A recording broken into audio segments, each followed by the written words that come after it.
I mean, I've also been thinking about getting sterilized too, so I'm not. Highly recommend it.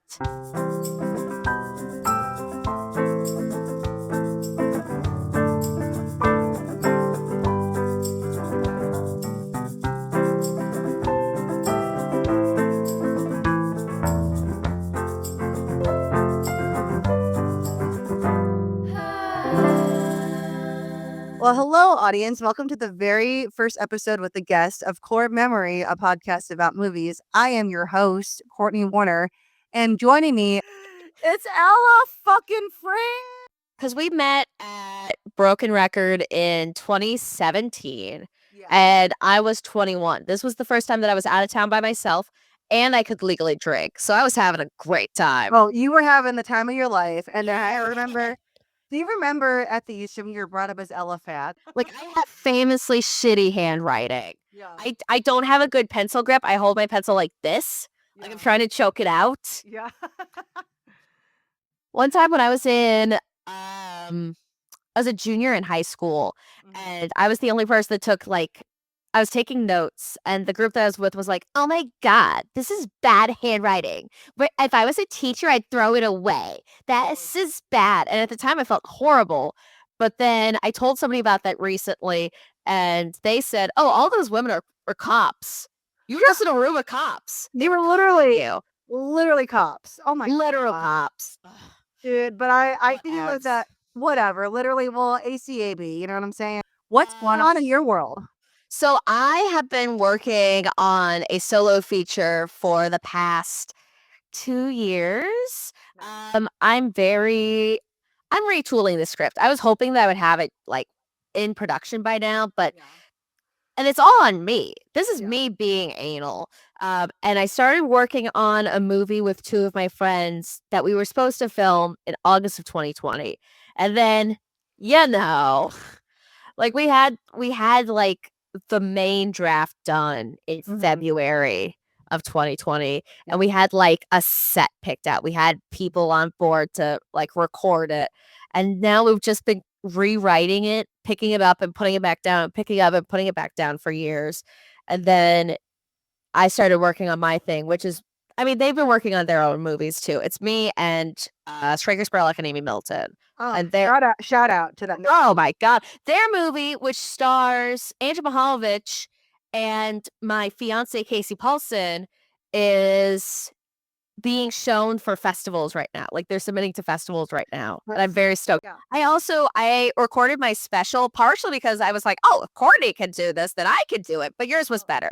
You Stop. Oh my God. Come on. You go, please. Thank you, buddy. Of course. I was there for it. And you sent me flowers. You sent me flowers when I was doing mine. Because I couldn't make it because of work. I was planning to be there. I was gonna surprise you, but I was like, but I couldn't get out. I couldn't get the time off. Which is Stand-up doesn't give health insurance. I have my own real job. It kills me.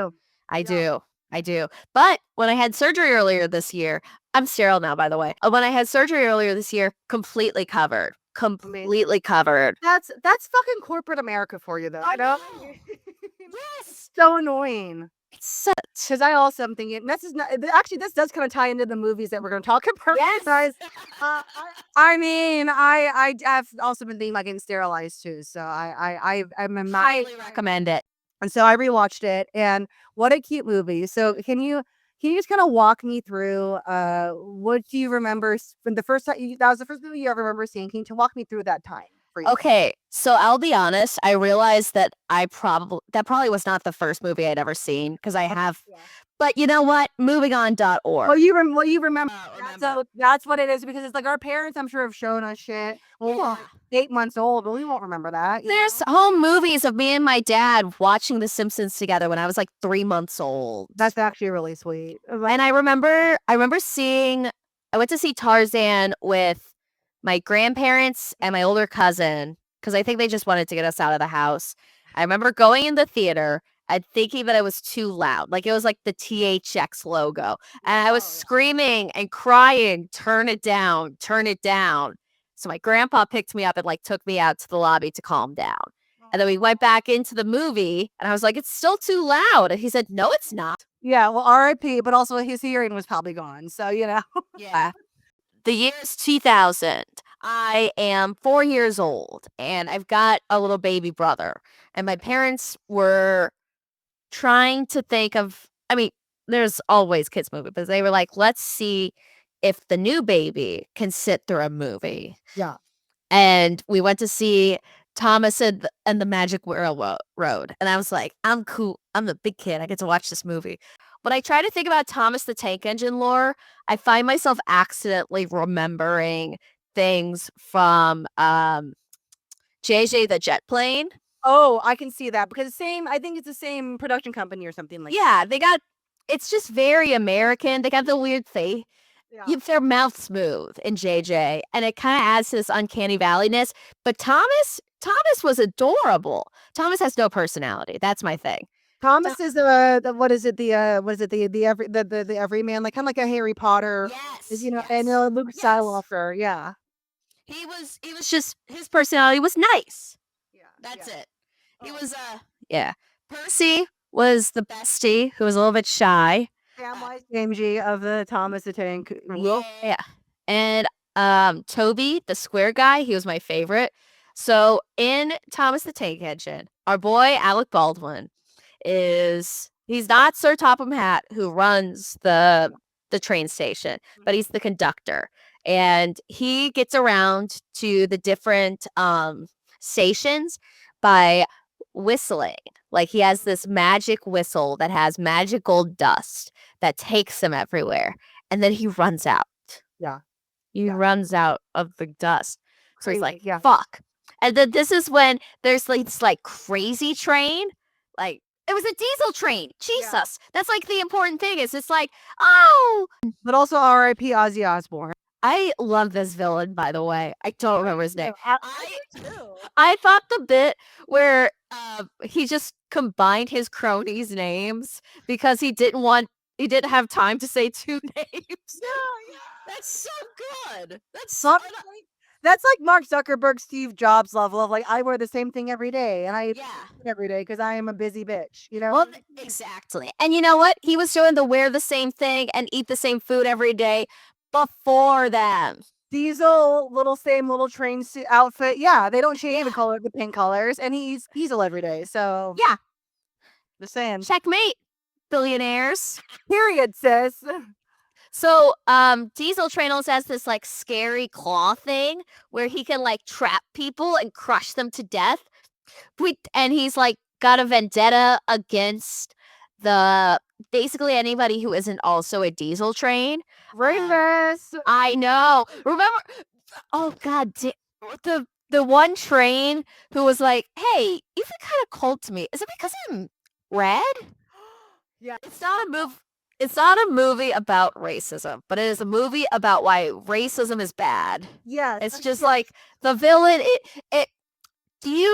There's a Tumblr post that I read years ago where it was like a student who was like writing a movie about rapists getting murdered. As we are. I love it. And then apparently somebody in her film group was like, he doesn't seem mean enough. What if you had him like kick a dog or something? That's what the Diesel Train's racism feels like to me. I agree. Yes. Yes. Yeah. He's crushing Alec Baldwin to death or trying to. And they also make him very incompetent. And spoiler, Henry Fonda just lost his wife, who he had been trying to like bring his magic train back to life so that he could go down the magic railroad again. And he wanted to do it with her, but she has passed on. And his granddaughter, Mara Wilson, is going to visit him. BT Dubs, Mara Wilson is giving very gay energy at this movie. Isn't she gay in real life? She's bi, yeah. Oh, well, good for her. Because, for my episode audience, and you'll know this, that another Mara Wilson movie, Mrs. Doubtfire, was the first movie I remember ever seeing. So, Mara Wilson is that bitch. She really is. Her and Christina Ricci, shaped all of our childhoods. So. Christina Ricci is a cult survivor. What a badass. Yes. She also called out Charlie Kirk. So, that's... Mara Wilson is Ben Shapiro's distant cousin. Which is crazy. She fucking... I know. Yeah, no. I love it. I love these bitches. This is why we are who we are, because these bitches raised us. Yes. Yes, they did. Yeah, they did. Oh, anyhoozles. She's going to visit her grandpa. Yeah. So she makes friends with this boy, and as soon as I see this boy and this girl together, I go out loud, "Oh my god.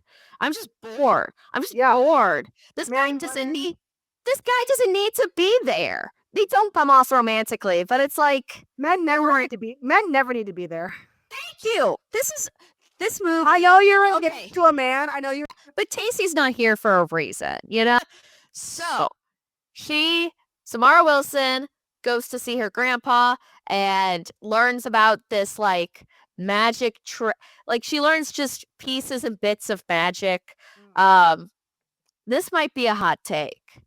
I thought when I was young, I thought that Cousin Junior was hot. Okay. Cousin Junior, for the viewers who are less than aware, is Alec Baldwin's cousin, played by an actor that does not do much. The last thing that he was in was an episode of Leverage that came out when we were in high school. That's actually hilarious. Okay, Yes. I get what you're saying. And he's got that, like, surfer boy thing.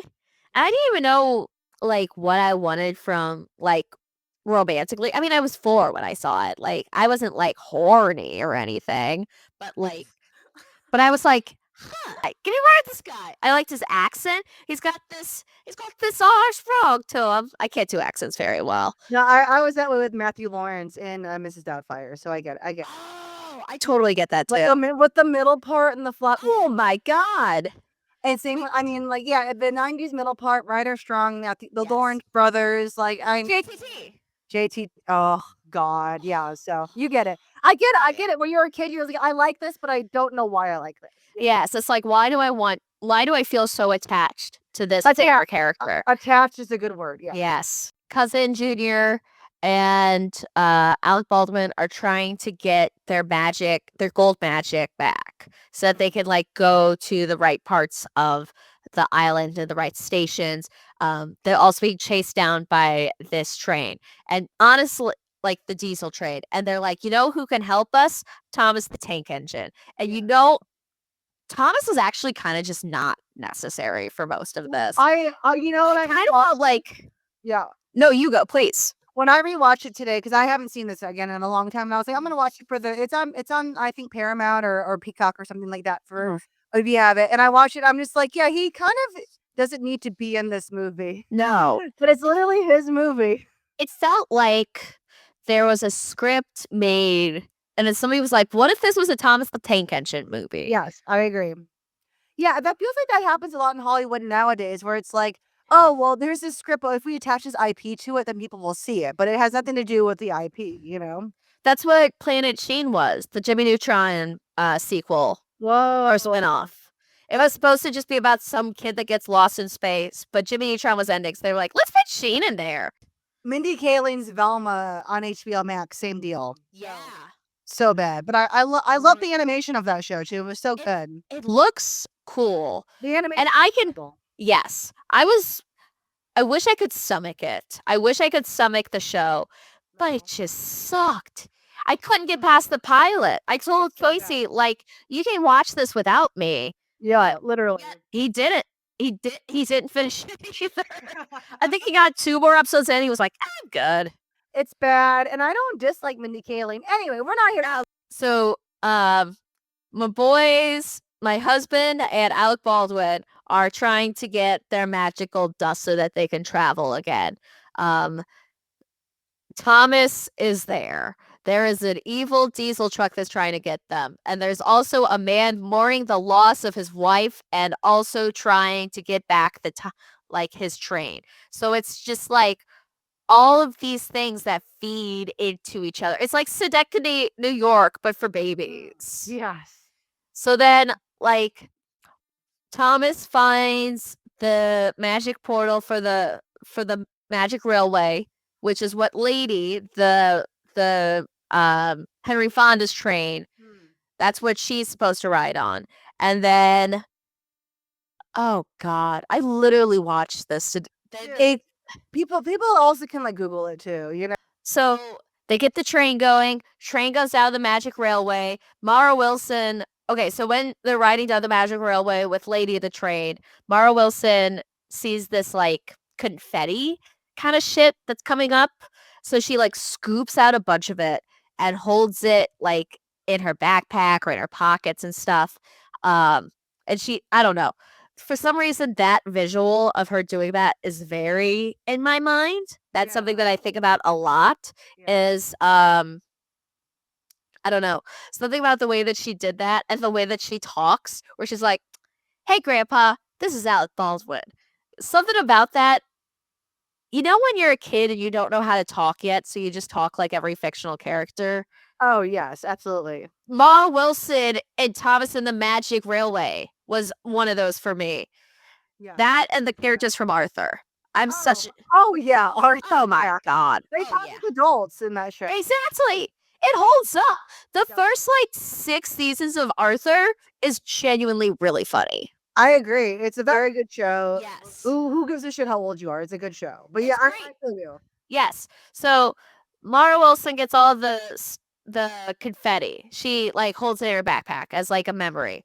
They also are like, oh, Mara Wilson, she notices the beauty that not everybody notices. Like rain. Everybody thinks rain's pretty, but Rain is so romantic. and it's like, oh, nobody's looking at the beauty of New York City. Mara Wilson, Grandpa, and Rando Boy go out of the portal, run into Thomas the Tank Engine, Alec Baldwin, and my husband. And then they find out that the well that they just are very conveniently next to, what you do is you dump the confetti in the well and then it turns into the magic dust. So then they get the magic dust. So it's like, we got the train back. We got the magic dust. Oh, did you say that the lady, the magic train, is voiced by the director? No, but that is Yes. that is a fun fact. From Brit or let me hang sorry. Yeah, Britt Elcroft. Yeah. Britt Elcroft also created the whole show. She was the one that adapted Thomas the Tank Engine to be a TV show. Oh. So I guess I know, right? Women in male fields. Women in STEM. Women in STEM. They do that. And then there's like a race with the scary diesel train. I think it was like just scary enough for me to be excited about it. Like just scary enough for me to be like, ooh, without being scared, you know? Like I'm a big girl now. I'm 4. I use the toilet. So they go down there's a race against time where it's Lady, zoom, then Thomas, zoom, and then scary diesel train, zoom. The bridge collapses and he falls. And we think he's gonna die, but he falls into a garbage like a garbage boat. Yeah. Like a reverse Dave Matthews tour bus. Yeah. And then, oh God, what's the joke that he tells? It's like, oh, it's well, at least it's a good time of year for a cruise. Oh my God. And then a little bit of the magic dust goes to Mara Wilson, a little bit goes to Henry Fonda, and then most of it goes to my husband, the cousin, and Alec Baldwin. Yeah. And oh God, what's the name of the station? Shining something? Shining Time. Shining Time. Yeah. When Alec Baldwin earlier in the movie is having his nightmare about Shining Time, I forgot to take this note. When he's having the nightmare about it like falling apart and into disarray, the only graffiti on the wall is just the word closed, spray painted. Yeah. Very funny to me. Yeah. And then happily ever after, Thomas lives his best life. There's nobody terrorizing them anymore. And a man mourns his wife. And beautiful. Men should mourn more. I fully agree. My brother did not go to our grandmother's funeral. He had to work. Okay, so she died in 2020, and he was there for like the Zoom memorial, of course. Okay, yeah. But like there was when we started getting like vaccinated again, and it was spring, so we were able to like actually be outside. Yeah. He did not go to that. Okay, gotcha. Yeah. Okay, interesting. Yeah. But Ella, so can you tell me, like, when you first saw this movie, like, what do you remember? Like you were 4. Tell me it. Just walk me through that experience and like go Okay. it. Okay. What did you like? This is your first time like seeing like a movie. This is the first time I remember seeing this was the first time that was, like, my whole family together to see a movie. Because Yeah. my parents were very frugal, and they did not like going to see movies, but I loved going to see movies. I still do, obviously. Like, Oh yeah, come on. Look who I'm talking to. that's all you hear. Yeah, Belcourt's got us right here. Come on. Oh well, thank you. So, uh, we saw it. We got the popcorn. I have a blast. I loved this. I thought like, oh, we're doing this for Mike, kinda, because it's a boy movie. But no, it does not pass the Bechdel test, but was directed by a woman, and it was Cool. so much fun. Like Mara Wilson in it, I wasn't a get. I was like, this is the pinnacle of womanhood. This is what a woman does. Yeah. She lives in the city, she goes on trains, she climbs trees, she sees the magic in everything, even New York City in the rain somehow. I was like, this is what a woman is. Yeah. I and then I so the idea of the magic dust was very inside of me. So when we got home and like firstly I just kept being like that was a lot of fun and my parents were like thanks. Oh We had fun too. yeah. Yeah, like yeah, it was cool seeing our kids be happy, but come on. I mean neither of us are having kids, so we don't know the joys of seeing somebody else have fun, I Yeah. guess. We will never know. Yeah, exactly. So happy about that. Dude, I am so relieved. If it was 1990, yeah, sure, fuck it. Let's pump one out. Whatever. Let's Whatevs. just see because that's the norm. But like now Yeah. it's 2025 and we got shit going on and we're busy. There's so much shit going on. Yeah. I am scared of having a hypothetical child who Mhm. gets like deep fake nudes of them distributed through the school. Bro, That is bro. or a school shooting. They're just not fucking learning critical thinking because they only use ChatGPT and they're taught by teachers that only use ChatGPT.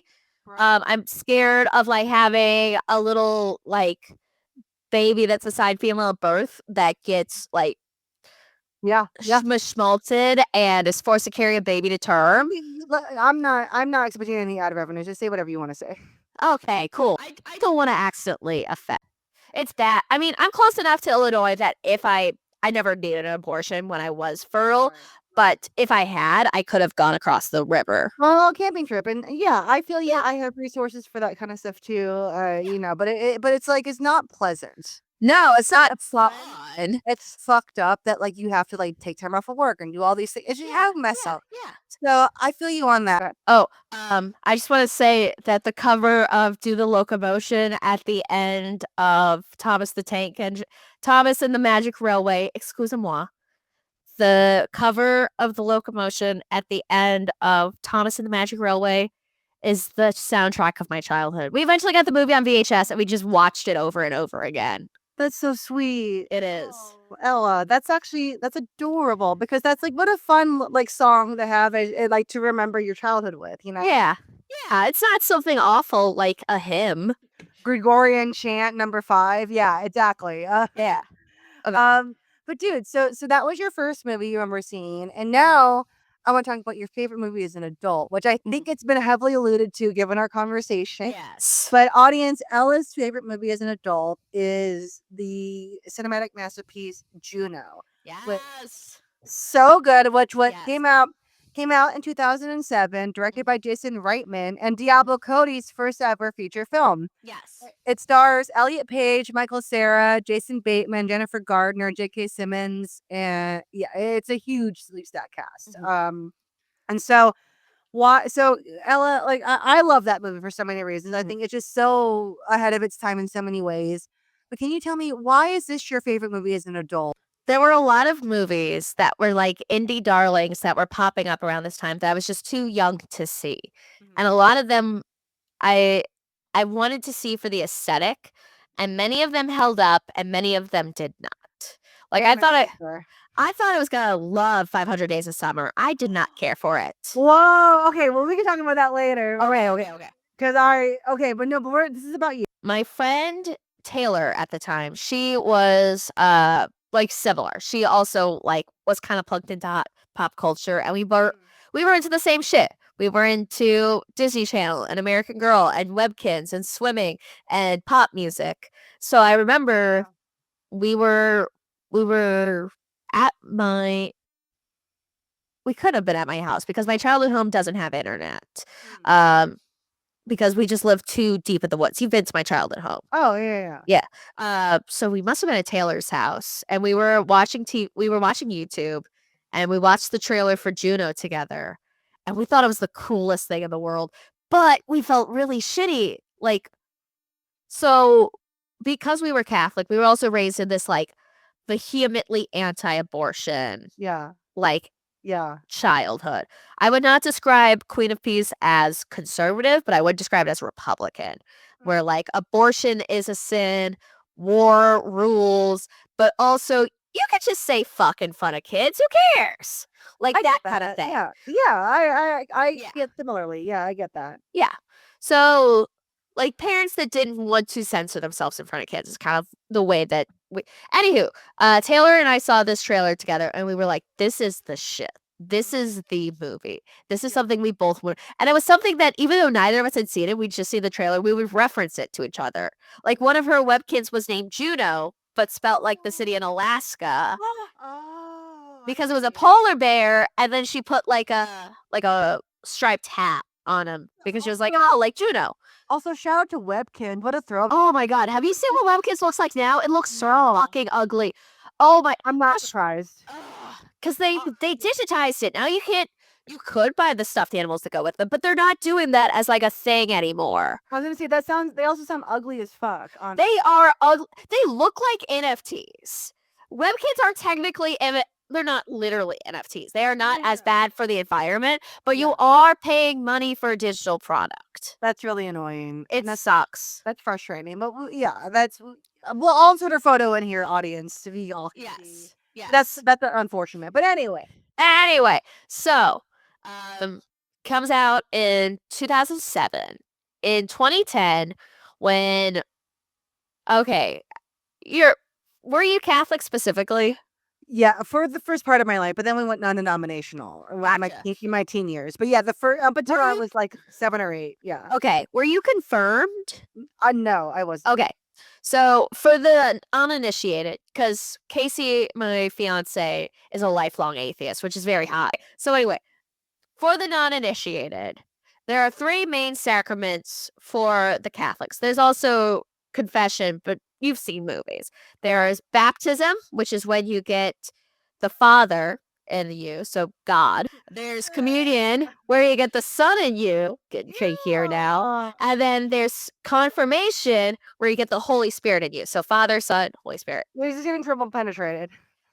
Triple, yeah. 1 in the mouth, 1 in the pussy, 1 in the ear? Yeah, our nostril. Yeah. Ugh, I don't know which one I prefer. Anyway, so I get confirmed, and you're supposed to have a confirmation sponsor, which is just an adult that you bring with you. So I had my older cousin, Erin. This is the same cousin who, if you're familiar with my comedy, she's the one that gave me the bedazzled pepper spray for my birthday. Yes. Love Erin. Obsessed with this bitch. But I was gonna sleep over at her house after confirmation. So I was like, I want to watch a movie I've never seen. Do you have Juno? And she said, I do have Juno. So I finally watched it. I was 14. I was in Erin's bedroom, which was like, this was similar to Mara Wilson. Erin is the coolest person I've ever met. Erin is the coolest bitch in the whole wide world. So her room was just like always the place for me. She had like one of those really tall beds. She had clouds painted in her room. One of the clouds spelled out NSYNC. As a party trick, she used to have an NSYNC poster. She didn't at this point. If I was 14, she was 24. But she had an NSYNC poster in her room. And as a party trick, she would have friends over and then point at each of the members and tell me to say what their names are, and I could do it. I could still do it to this day. Show me anybody from NSYNC. I know their name. All right. I actually don't know NSYNC that well. So That's fine. That's I'm not fine. I like One Direction, but the boy bands of the 90s did not do it for me. Understood. I feel like boy bands as a concept are very of their time and pubescent. Right, like, I think Yeah. I think the Jonas Brothers were probably the last attempt at a boy band, even you know what I mean? But like, Yeah. I think BTS, I guess is all, but Yeah. that's K-pop. That's a whole different Yeah. stratosphere. It's the closest thing we got right now is like Yeah, the kids are into K-pop, which is cool. yeah. Fuck yeah. Yeah. So awesome. Yeah, I love it. Yeah. So, okay. Erin's the coolest bitch in the world. We watched Juno together and I'm obsessed. This is a film that holds the fuck up for me. It really does. Yes. It's an incredible movie. It's so good. It's and then now I watch it like every year or so. Like if it's on TV, I'd watch it or like last time I watched it was on my birthday this year. Cause Hey, oh, I you spent your birthday? That's so it's sweet. so I got dinner with my family. Mhm. Then Casey and I went to an open mic and I got real wine drunk at the open mic. And then we came home and I was like, can we just watch Juno? And then we watched Juno. Ella, you're living like the actual dream. I think I am. I think of myself as such an it girl. You are the yourself. You're the blueprint. That sounds like a perfect birthday. It was really good. It was a really good time. Most people know the plot of Juno, maybe more so than Thomas and the Magic Railroad. Yeah. Juno. I mean, for a lot of people, was kind of a milestone. It was a Jason Reitman film, Diablo Cody's first movie. Mhm. Elliot Page's big breakout role. Michael Cera solidified as an indie darling. So I guess can you just tell me why this is your absolute favorite movie of all time? In the sense of when you saw it, what did you relate to Juno? Did you? Well, I know we talked about the indie stuff, but why this for 500 Days of Summer or Garden State or whatever, you know? Well, firstly, it doesn't creep me the fuck out, so it's not that down. Because Jason Bateman, you sent me this TikTok earlier. Jason Bateman's a fucking creep. Like, the movie frames him as a motherfucker. The movie frames him as a motherfucker. That's why it's so well written. Yes. It's so well written. But, like, Zach Braff is a motherfucker, and he's the hero. Joseph Gordon-Levitt's a motherfucker, and he's the hero. I know. So that's one thing. I also it's funny. I love the way that they talk. I love how Yes. like there's I there was some review from some man who said that he didn't like Juno because he was like, teenage girls can't talk like this. It's too clever. Fuck him. Fuck him. He'll never get fucked again. Literally. But I think I love the way that everything they say is kind of a joke. And the way that everything on Arrested Development or 30 Rock is like a joke on a joke on a joke. It's like words they go up on the end of their sentence. Yes. You're like, oh, and da da da and da da da. And it's a joke. And it's the cadence of it. It's so cool. And I'd never seen a character like Juno before. Like somebody just so casual and cool and she had her own shit going on, but yeah. She was casual. Yeah. I don't. Also, I want to say for audience, so Elliot Page is a man, but for this case, for the purpose of this, we're talking about Juno as a woman. So she, her. So I just wanted to, Yeah. I just for you know what I mean. So yeah. Oh yeah, for sure. Elliot Page is a man. He played a woman at one point. Yeah, he played a woman named Juno who goes by she, her. So that's, I just wanted to put that. So you're doing great, but I just wanted to put that. Okay. Yeah, for sure. When we talk about Nancy Cartwright, we don't use he, him pronouns because she played Bart Simpson. I want it to be clear. I agree that I want it to be clear that I am in that mindset. Elliot Page has also said before that he thinks that Juno grows up to be a lesbian. I also, sure. The only guys that she's interested in are people that she can connect with. So, Jason Bateman and Michael Cera, who, despite playing father and son on Arrested Development, have no scenes together in Juno. Oh my God, that is so true. They are father and son, and that it was post Arrested Development. Holy shit. Yes. It was like, I think it was like towards the end of them filming, because Arrested Development ended in 2006. 06. Yeah. 6. Because they got just towards the end of season 3 and got fucking canned. Unfortunately. Fucking, and I love Arrested Development. The first time I got really into being like on social media was because on Facebook I was in a Facebook group where we just posted Arrested Development quotes. Yeah. I was 14 and then the next oldest person was like 22. Yeah. And they all were like, "Oh, we aren't going we're not going to fuck with this bitch. She can murder us." Oh my God. Yes. All of them kept very appropriate distances from me. Good. Some of them, it's like, oh, that's a weird thing to say to a child. Not like a horny way. I did not think I was being groomed. Oh, It's like, no, certainly not. But it's like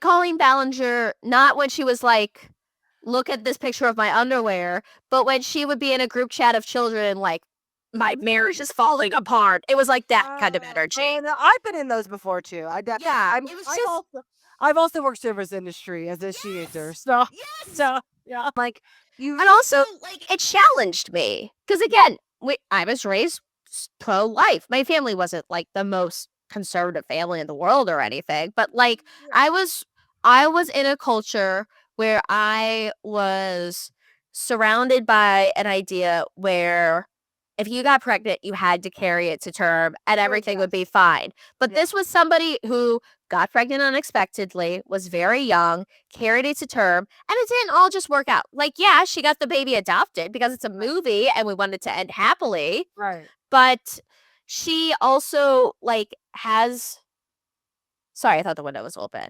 But she also has like genuine struggles. She says, this is out of my maturity level. This is really complicated for me.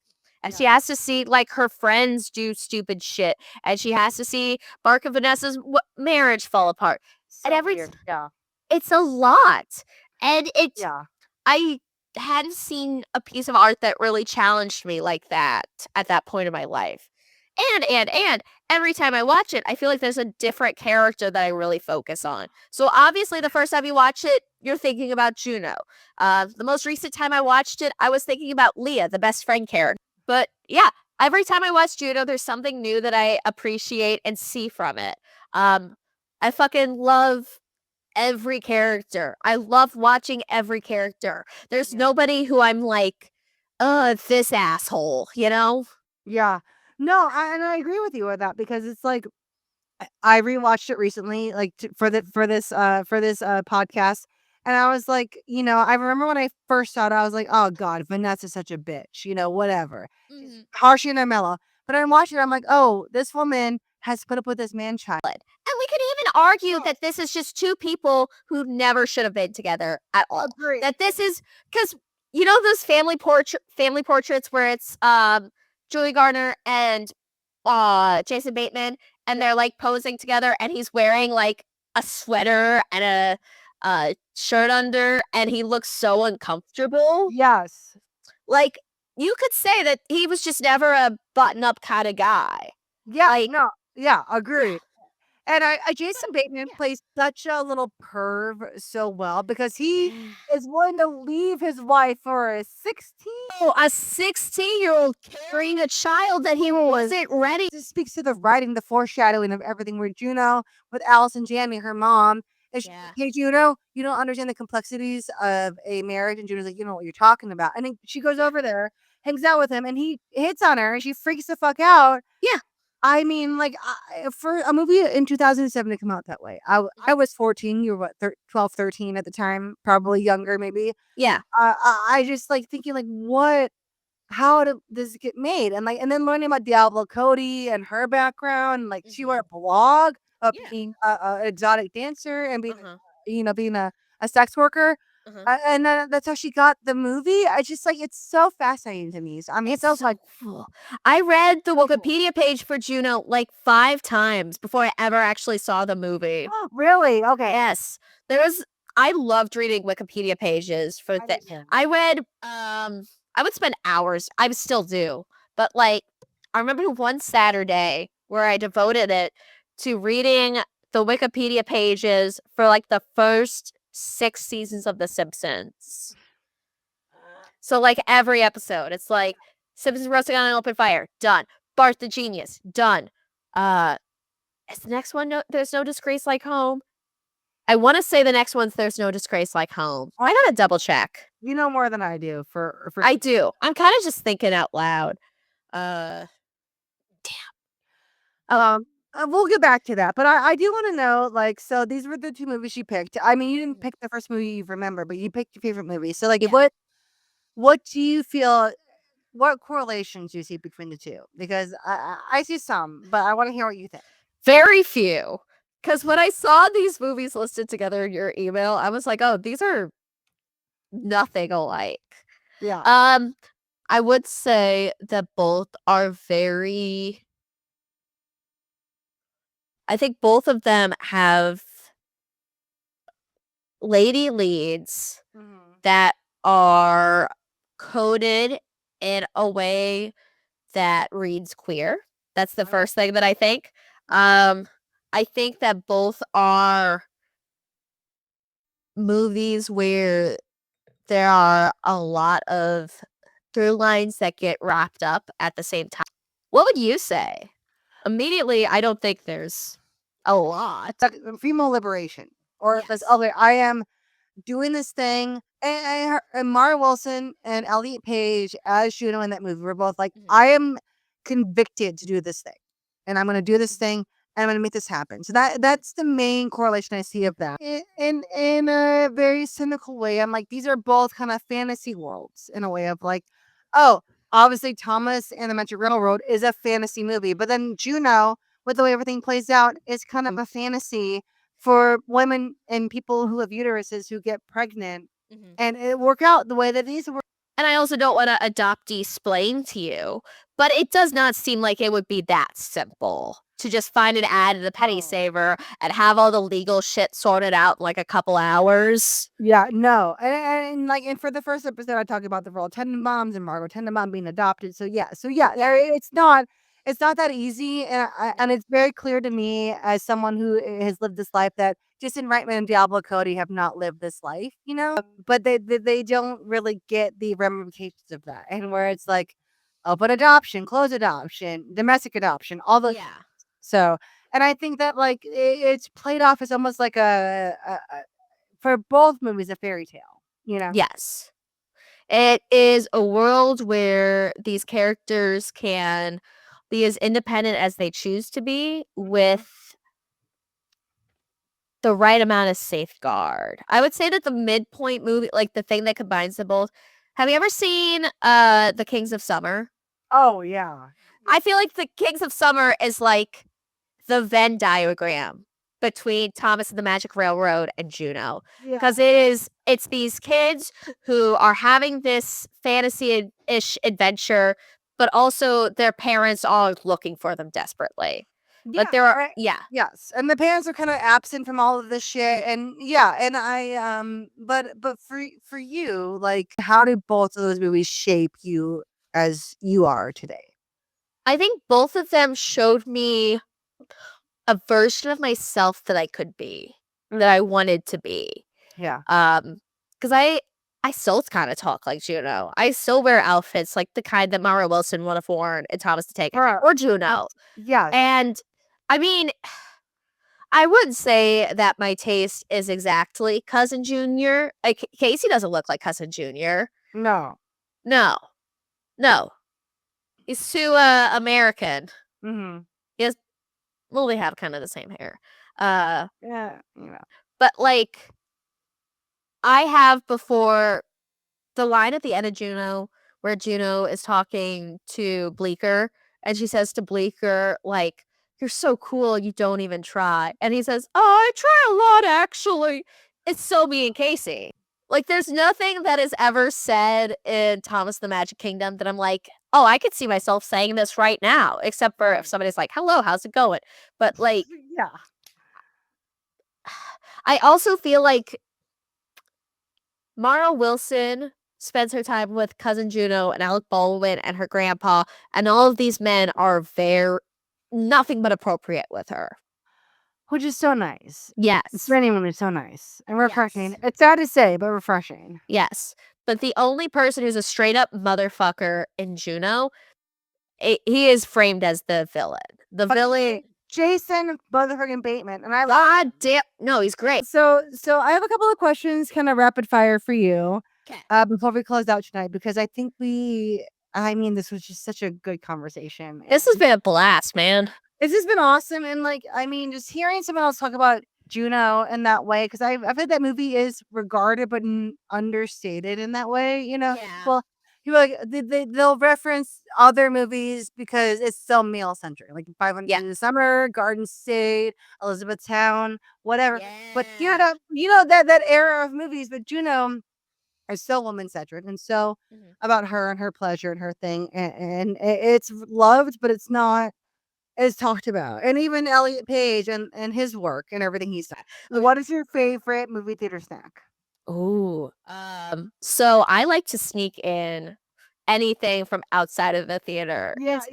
I love making a sandwich and sneaking it in my bag. Or when I saw Booksmart, I went to the Subway across the street and then I got a Subway sandwich and ate it next to my friend. Or like one time I went on a movie theater date and we saw Roadrunner, the Anthony Bourdain documentary. But I made us sandwiches with like homemade pesto. And I was like, oh, Tony B would love this shit. I found out that the guy that I was on a date with didn't know that it was going to be about Anthony Bourdain. He thought that it was about the Looney Tunes character Roadrunner. Fucking Roadrunner, what an idiot. So he's so stupid. He went to rehab. He's fine now. No, I'm changing my answer. A Qdoba burrito. That's my favorite movie theater snack. That's my favorite movie theater snack. That's a banger. For Juno, if you recast everyone in Juno with the Muppets, but one character, who would it be? Juno would stay human. Everybody else is Muppets. Oh, so who's Michael Cera in Juno? Kermit. That's beautiful. Yeah. Wait. No. Let's hear. Kermit and Miss Piggy are Mark and Vanessa. Piggy wouldn't share Kermit for anybody. Even if she knew that this was a queer actor who had no interest in men, she'd be like, no, I ain't doing that shit. She would not let that happen. No, because she's like, no, I'm doing my thing. And she's the Jennifer Coolidge of puppet. This has been Core Memory, a podcast about movies, and I'm your host, Cortney Warner. Thank you so much for listening to today's episode. Please feel free to like and subscribe on anywhere that you get your podcasts. Would absolutely love the support on there. If you enjoyed today's episode and any of our other episodes, also we are on Instagram at Core Memory Pod. Please feel free to give us a follow on there as well if you want any behind the scenes tidbits or any kind of fun visuals on there. And again, thank you for listening, and we hope that you'll listen again soon.